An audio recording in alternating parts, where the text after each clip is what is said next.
Hi, I'm Rinda. I'm Jim. We're Heartiness Approach. Today we have a video we've done things like this a little bit in the past, but this is different. Good morning, ducks. We've done things like this a little bit in the past, but this is slightly different. We want to bring you along as we're doing some chores, and we want to tell you about our Missouri roots.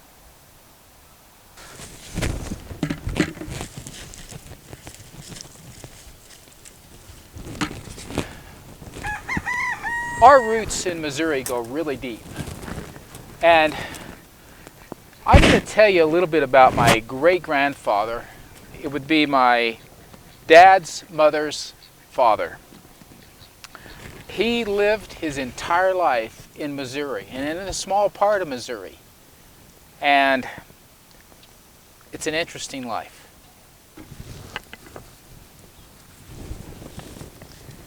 I also have a lot of roots in Missouri, all over Missouri.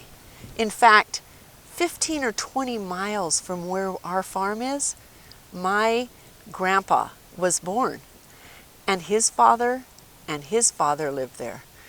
Generations, I have graveyards that are right there with people buried in them. But there are some very interesting stories to tell.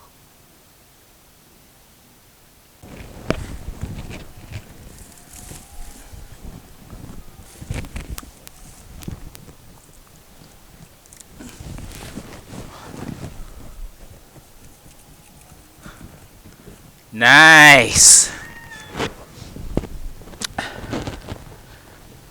My grandfather was born in 1856. His family were Irish. They had just moved from New York to Missouri. He has a brother that was born like a year or so before he was in New York City, and then they were in Missouri when he was born in 1856. They both of his parents had come from Ireland. His father was actually born en route on the ship. They were poor, from everything that I can see. And he had 6 siblings. And they were, like I say, born and raised and lived in the Missouri area. By 1875, only 3 of the children were left. Both parents had passed away. And my grandfather, great-grandfather, was the oldest, and in the 1880 census, his 2 younger siblings were living with him. So in a matter of just a few years, he really had lost a lot in the way of family, and it was difficult. He continued to have a really difficult life. Wow, nice. Comes up nice. Look at this, orange gold.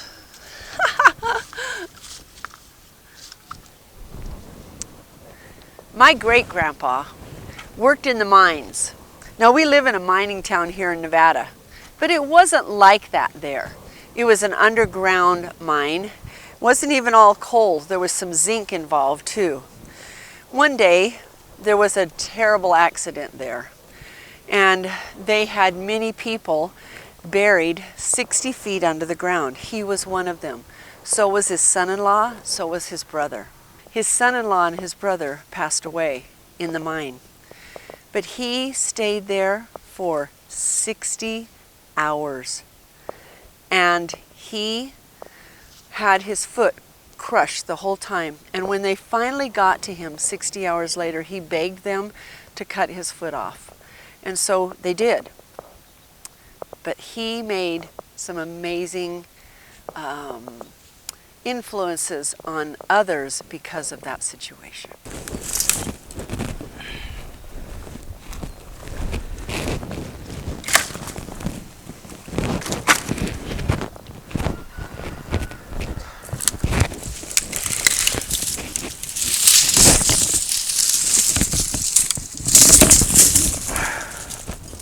Kind of grown into there.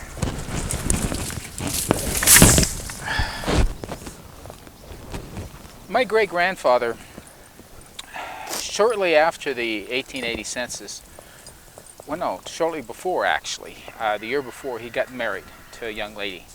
And in the 1880 census, they were together with his younger siblings with them. They also had a child, and within a few months, that child had died. And then within 2 years, his wife had also died. More tragedy for this young man. And he then got married to my great-grandmother. My grandmother was born, and in the 1910 census, my grandfather was not listed with them. In the 1920, he was, but they were divorced by that time. So the fact he was living with them is something I don't fully understand, but by 1930, he had passed away, and he was living in what was called the county farm at that time, which, as I understand it, is where the people who had no means went to live until the end of life. And that was pretty much his life. No one in the family had really understood his story and the tragedy that he'd lived with. Never had there been a mention of his first wife. So he lived a difficult life from beginning to end, poor the whole time from everything that I can see, and just a really rough situation.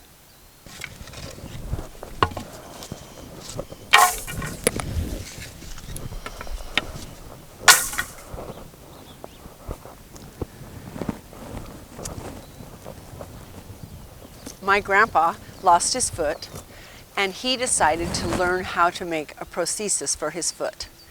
He then ended up making several for other people, but he became so good at woodworking that he made violins. And my little sister played one of his violins when she was growing up and learning to play.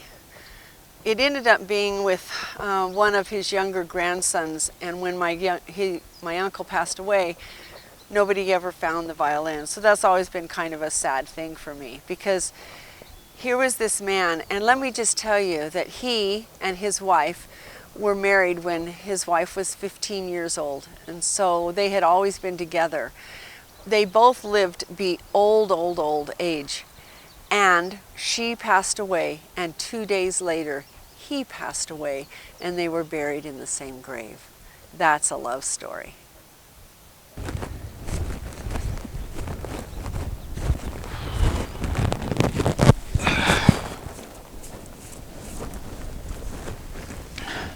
I want to tell you a little bit about my grandmother. Yeah, grandmother. My dad's mom. She was married. She wasn't super young, but she was, typical marrying age, and not sure why that marriage didn't last long. She left him, she was like a county or two over, and I guess she went back home. It's really unclear exactly what happened. I mean, she was anyway. Then a few years later, she married someone else, who is the person who's listed as my dad's father on his birth certificate. And by the way, my dad's birth certificate wasn't created until he was like in his 30s, when he'd been drafted into the Army for World War II, and he had to get a birth certificate made. So they were able to create one based on doctor's records. So anyway, a little bit of lack of clarity there about who his father is, in my opinion, although I've used 23andMe to look at who cousins are, and the person listed as his dad is several of his descendants are listed as my cousins in 23andMe. But the reason I question it is that within a month of my dad's birth, his dad had divorced his mother, and their court records and the wording of it tends to indicate that there was some kind of an issue with her, and that's why he divorced her.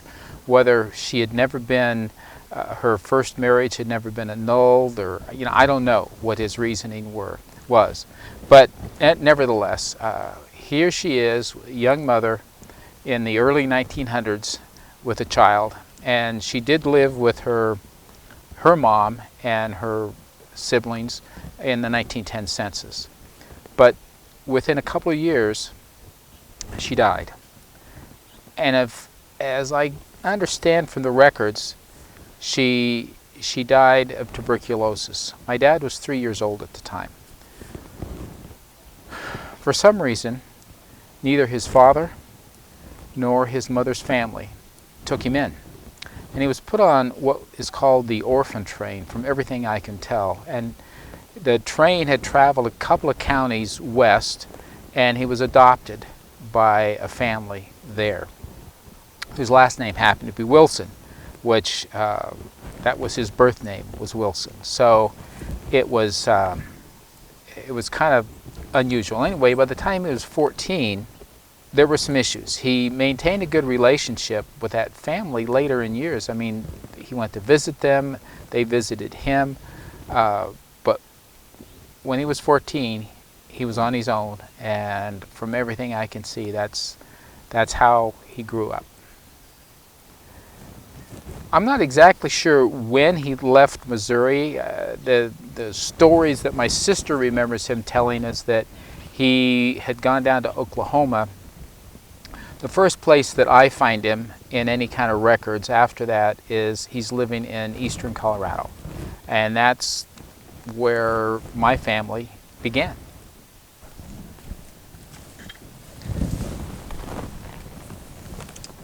I have many, many roots in Missouri from both sides of my family on my mom's side. And I have this one incredible lady named Sarah. And Sarah left us a legacy. And one day when I had not been in Missouri for very long, I was sitting at my computer and I was looking up some family histories, and suddenly I looked behind me because I felt someone. And I looked down, and there was a paragraph sitting in front of me that for every person who's a homesteader in this modern time would just be thrilled to find something like this. And as we walk our farm, and I show pictures of our farm that we're going back to, you think about this as a homesteader and what this would mean to you if you could have this from your great-grandmother. Late in the summer of 1885, my dad began building a 4-room, 2-story house on the tract. I was about 11 years old when he moved the family into the new home. He also built a large barn with a lean-to shed on each side. He bought a fine team of horses and good wagon, 2 milk cows and 2 dozen white leghorn chickens, and spade up a plot of garden ground. He dug a large root cellar under the house and walled it up, set out shade trees, cherry, peach, and apple trees and Concord grapes, and fenced the place. The land and livestock, coupled with the thrift and industry of family members, provided a very good living for us with very little purchasing of foodstuffs necessary. Vegetables, potatoes, and other root crops were stored in the cellar for winter use. Also fruits, sauerkraut, relish, and etc. We have, between the two of us, roots all over Missouri.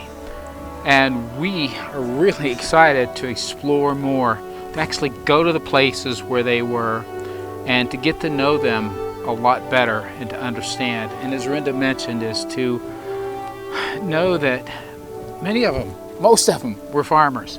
They're going to be looking down on us, encouraging us, teaching us, helping us figure it out. Thank you for joining us on this wonderful journey of finding our roots back in Missouri. Bye.